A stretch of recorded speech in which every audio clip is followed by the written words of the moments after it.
Warahmatullahi wabarakatuh. Saya Al-Hadi Syarif dari Prodi Pendidikan Ekonomi kelas C.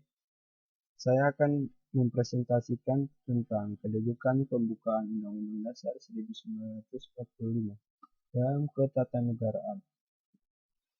Undang-Undang Dasar 1945 adalah hukum dasar tertinggi yang berlaku di Indonesia, yang terdiri atas pembukaan, batang tubuh, dan penjelasan.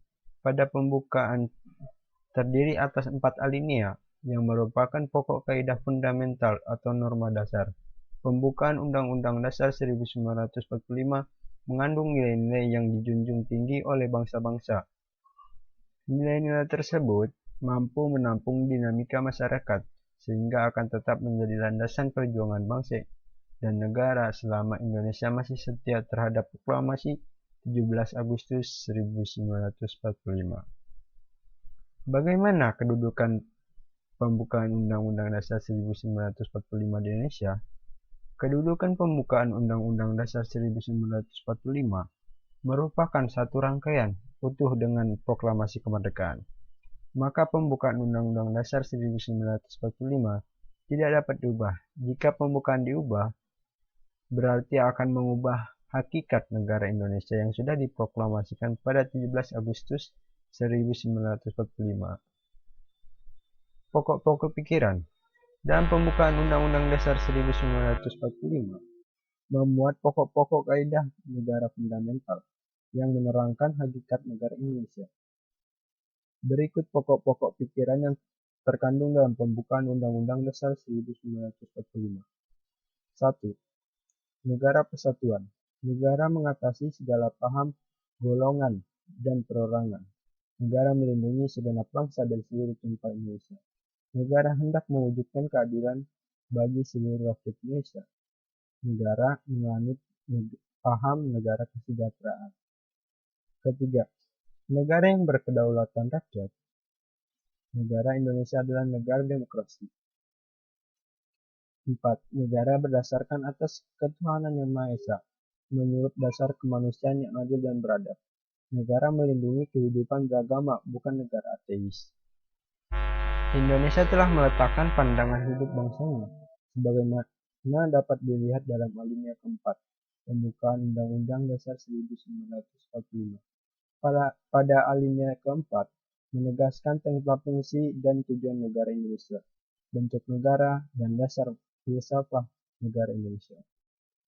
Pernyataan yang terkandung di dalam alinea keempat, Undang-Undang Dasar 1945, memberikan arti bahwa fungsi, tujuan, dan bentuk negara Indonesia dilandaskan kepada makna filosofis yang terkandung di dalam kalimat sesudah kata-kata dengan berdasar kepada. Kedudukan Undang-Undang Dasar 1945 merupakan hukum dasar yang tertulis.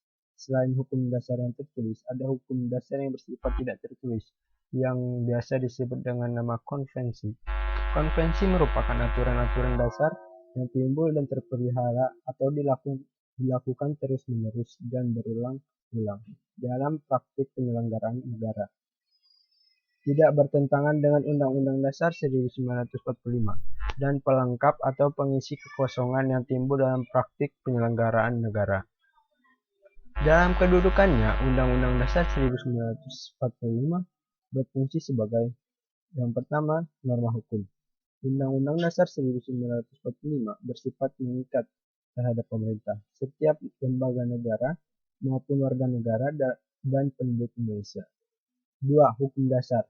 Undang-Undang Dasar 1945 merupakan sumber hukum tertinggi, artinya setiap produk hukum harus berlandaskan Undang-Undang Dasar 1945 dan sebagai alat kontrol, yaitu mengecek apakah norma hukum yang lebih rendah sesuai dengan Undang-Undang Dasar 1945. Kelembagaan negara. Ini contoh dalam konteks kelembagaan negara. 1. Jenis dan perkembangan sebagaimana telah disebutkan di atas. Konstitusi atau Undang-Undang Dasar terutama diartikan sebagai tempat mengatur susunan organisasi negara yang mencakup alat-alat perlengkapan negara, cara mengisi alat-alat perlengkapan negara, tugas dan wewenang alat perlengkapan negara. serta hubungan antar alat-alat perlengkapan negara. Kehadiran berbagai alat perlengkapan negara tersebut dipandang penting karena tujuan-tujuan dan fungsi-fungsi negara akan direalisasikan oleh lembaga-lembaga tersebut. Di banyak negara, lembaga-lembaga negara tidak lagi terbatas pada 3 cabang kekuasaan tradisional. Indonesia bahkan sejak Undang-Undang Dasar 1945 diberlakukan sejak tanggal 18 Agustus 1945, tidak semata-mata mengenal legislatif, eksekutif, dan yudikatif, melainkan mengatur pula Dewan Pertimbangan Agung serta Badan Pemeriksa Keuangan.